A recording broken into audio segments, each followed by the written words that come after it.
Well, this does not feature on the list of global risks that I'm going to talk about next. And none of these risks are deeply market moving, so you'll excuse me for that, Neeraj. But I just thought it's really, really important because you've heard of an economic depression.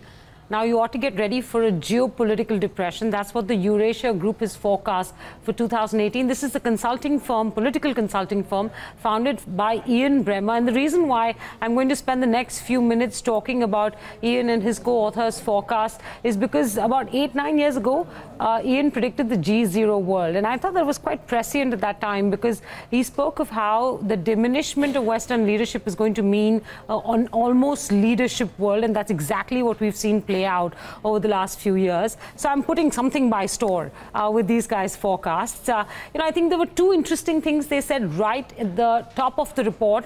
And you read this, and Ira, this might strike a chord with you. It says that the scale of the world's political challenges is daunting. Liberal democracies have less legitimacy than at any time since World War II. And then it goes on to say that today's strongest leaders show little interest in civil society or common values. And I thought that was really, really telling in being able to describe the world we live in today, as a result of which Eurasia has forecast that there will be an acceleration of the descent into an Hobbesian state of international politics. The world is now closer to geopolitical depression than to a reversion to past stability. So I thought these were the two most interesting broad observations. Now, they've listed about 10 global risks. Some of these may seem very, very familiar. For instance, China loves a vacuum. We've been talking about China's leadership for the last, I think several years now, more so accentuated in the last several months, ever since we saw the big Congress meet, the big political meet in China. There's US-Iran relations, something that has dominated 2018 and the last few weeks of 2017. Protectionism, we've spoken of this before, and identity politics in Southern Asia. So what I've done is I've picked from the report the 3 or 4 things that struck a chord with me. The first one on China loving a vacuum. The point that the report makes is that we're seeing the strongest Chinese leader since Mao, and we're seeing the weakest US leader that we've seen in decades. Now, a very interesting inversion that the report points out too, saying for decades the West has expected political reform in China because of a rising middle class. And instead what you're seeing today is the strongest political setup in China, that you've ever seen. And it's the US that's looking the weakest in the world right now. Very interesting inversion of expectations, as a result of which the report says that China may now have the opportunity to set international standards in global trade, in technology. And one of the most interesting things it could potentially export is its political value of non-interference in other countries' affairs, something that US and other Western powers have still not learned, especially if you see all of Trump's tweets over the last 48 hours, and something that India might not agree with in the context of China.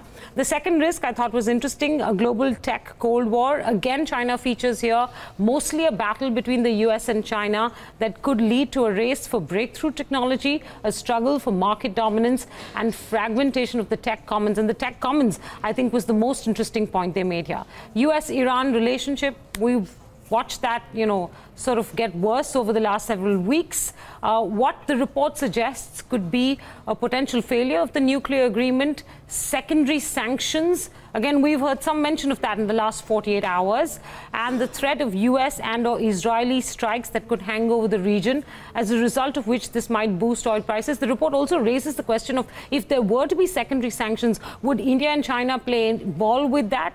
Unlikely so, because we both buy oil from Iran, and in this environment of high oil prices, I don't think that India would want to give up any particular supplies. The erosion of institutions, this one particularly struck a chord with me because it speaks of everything we're dealing with for the last several months. Fake news, the constant conversation around rigged elections, the politicization of institutions. And so I thought this quote was telling. Institutions are guardrails, strong courts and media lessen the dependence for stability on powerful individuals. So when you don't have strong courts and you don't have strong media, then you have aberrant individuals take control of the world. And I thought, therefore, the erosion of institutions was critical. Protectionism, we've discussed that over the last several years. it's going to worsen this year, is what Eurasia says, as a result of which there will be complexity in the global regulatory environment, and this will increase costs for businesses, and eventually those costs will get passed on to consumers, and that's the forecast coming in from Eurasia.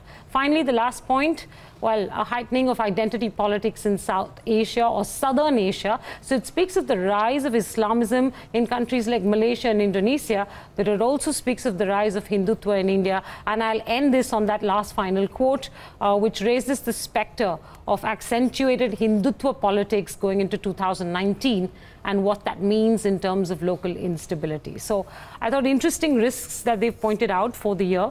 All of which I think we'd all agree with, saying yes, there are issues right front and center. Most important one I thought was the erosion of institutions, which is something we've been witnessing for the last several months now. Oh, and China. I think the whole story about China. Just yesterday, there was a small item on how Pakistan is going to use the yuan now for trading with China. And if you look at the dominance of the Chinese currency, it's steadily gone up there. So I mean, the China factor is certainly going to be at play. This leadership vacuum, I think, is what everybody's saying. China could take pole position in it, given that nobody in the West seems to have any moral high ground anymore, right? I mean, that's the most critical thing. There is no moral high ground. The UK is, so busy with Brexit. The US is, I don't know, you have to wake up every morning and watch Trump tweet, Yeah, I mean, it takes you aback. Yeah, but the one point that I don't I'm known to not agree, but the one point that sounded slightly iffy was China wanting to export political non-interference. No, not wanted. Well, so one of the values it has held close to itself is what the report says, is political non-interference. And this might help it occupy that leadership vacuum, because other countries have come to, sort of appreciate that value of you don't interfere in my politics, which is something that the West has not refrained from doing, right? Hey, if the One Belt, One Road project is any indication... Political interference, it's economic might. They're throwing money but eventually leading to political interference, right? It will eventually, you could argue that it will lead to that.